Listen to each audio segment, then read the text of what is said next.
Look, how many times have you been pulled over by a cop who wrote you a ticket that you felt good about? Even though you know when there's less speeding in your community, you're happier about it.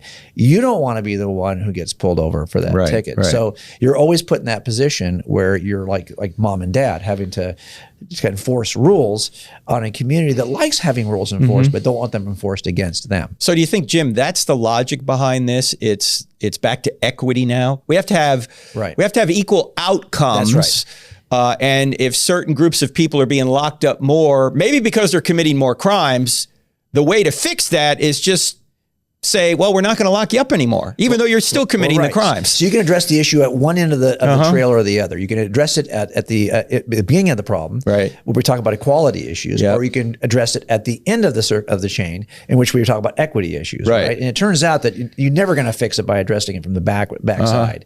You're going to have to go back to the core, right? Of what this is all about, and that is a much harder conversation. It's a harder conversation.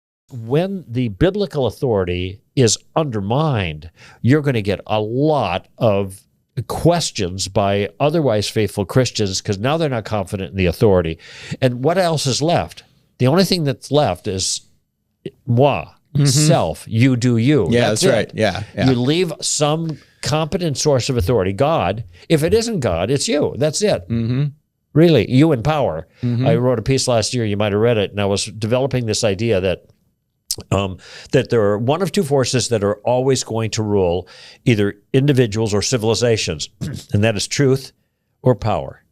That's it. That's right. Once you get rid of truth, and if you live in a culture where there is no truth or that notion is being championed, there's nothing left with power but power. That's it. Who is the strongest? And you notice that so many in our culture now don't want to argue over truth. They want to cancel truth. That's right. That's the power move. They don't want to have a discussion. In fact, there are people listening to this right now are going, I can't believe that Greg Koukl called Caitlyn Jenner Bruce Jenner. Oh, no, we need to shut Greg down for saying that. I mean, you see, nobody wants to have a discussion. They just want to cancel people because, as you say, if they don't have truth and don't want to argue truth, they're just going to resort to power.